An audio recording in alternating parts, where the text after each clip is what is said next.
Selamat pagi kepada ibu guru dan teman-teman sekalian. Perkenalkan, nama saya Gadis Daum Kusunggu. Saya dari kelas 11-3. Pada video kali ini, saya ingin memaparkan hasil penelitian saya yang berjudul Analisis Regresi Linear Sederhana terhadap hubungan antara tingkat pengangguran dengan angka kriminalitas di Indonesia pada tahun 2023.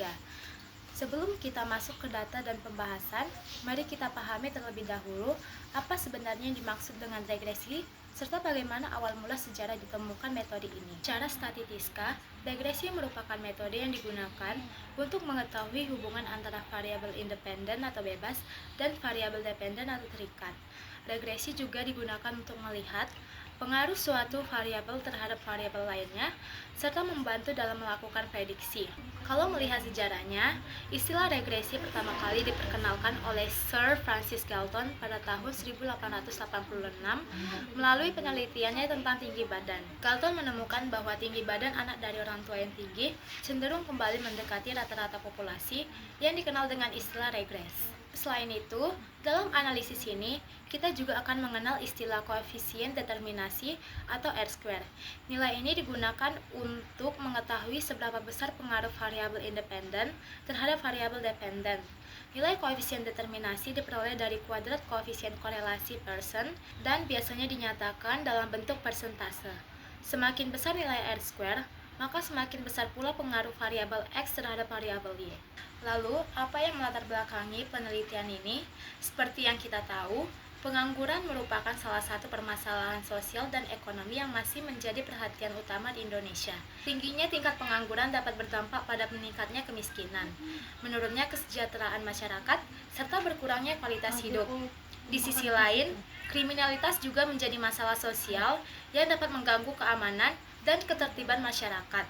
Salah satu faktor yang sering dikaitkan dengan meningkatnya angka kriminalitas adalah tingginya tingkat pengangguran. Oleh karena itu, penelitian ini dilakukan untuk mengetahui hubungan antara tingkat pengangguran dengan angka kriminalitas di Indonesia pada tahun 2023 menggunakan analisis regresi linear sederhana. Berdasarkan latar belakang tersebut, ada 3 rumusan masalah yang ingin dijawab dalam penelitian ini. Yang pertama, apakah terdapat hubungan antara tingkat pengangguran dengan angka kriminalitas di Indonesia pada tahun 2023? Yang kedua, bagaimana pengaruh tingkat pengangguran terhadap angka kriminalitas di Indonesia pada tahun 2023 berdasarkan analisis regresi linear sederhana? Dan yang terakhir, ada seberapa besar hubungan antara tingkat pengangguran dan angka kriminalitas di Indonesia pada tahun 2023 berdasarkan data yang diperoleh. Untuk menjawab pertanyaan tersebut, saya mengumpulkan data tingkat pengangguran dan angka kriminalitas dari berbagai provinsi di Indonesia pada tahun 2023, seperti yang tertera pada tabel data ini.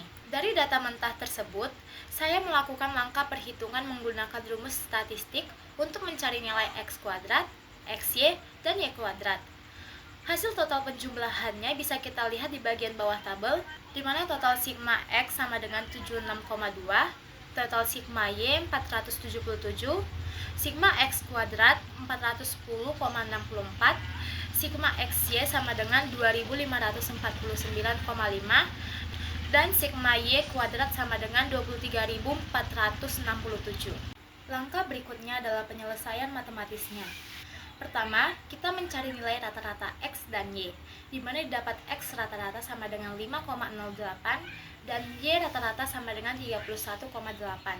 Kedua, kita menghitung jumlah selisih kuadrat sehingga didapatkan nilai SSXX sama dengan 31,58, SSXY sama dengan 126,34, dan SSYY sama dengan 8.298,4. Ketiga, dari nilai tersebut, kita menyusun persamaan regresinya. Berdasarkan rumus, kita mendapatkan nilai slope atau B sama dengan 4,0 dan konstanta A sama dengan min 95,6. Sehingga terbentuklah persamaan Y topi sama dengan 4,0X kurang 95,6. Keempat, kita menghitung nilai korelasi atau R dan didapatkan hasil sebesar 0,247. Terakhir, nilai koefisien determinasinya atau R kuadrat adalah hasil kuadrat dari R, yaitu sebesar 0,061 atau 6,1%. Jika kita visualisasikan ke dalam diagram pencar, atau scatter plot beserta garis regresinya, terlihat bahwa hubungan antara tingkat pengangguran dan angka kriminalitas membentuk pola linear positif. Hal ini menunjukkan bahwa kenaikan tingkat pengangguran cenderung diikuti oleh kenaikan angka kriminalitas. Namun, persebaran titik data masih cukup jauh dari garis regresi, sehingga hubungan kedua variabel tergolong lemah. Nilai koefisien determinasi sebesar 0,0505 juga menunjukkan bahwa pengaruh tingkat pengangguran terhadap angka kriminalitas masih relatif kecil. Masuk ke bagian akhir, yaitu kesimpulan.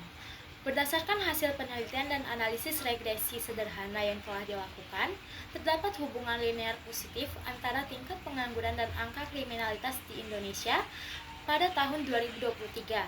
Hal ini ditunjukkan melalui persamaan regresi, y topi sama dengan 4,0x kurang 95,6, yang menunjukkan bahwa kenaikan tingkat pengangguran cenderung diikuti oleh kenaikan angka kriminalitas. Selain itu, nilai koefisien korelasi sebesar 0,247 menunjukkan bahwa hubungan kedua variabel bersifat positif, tapi masih tergolong lemah.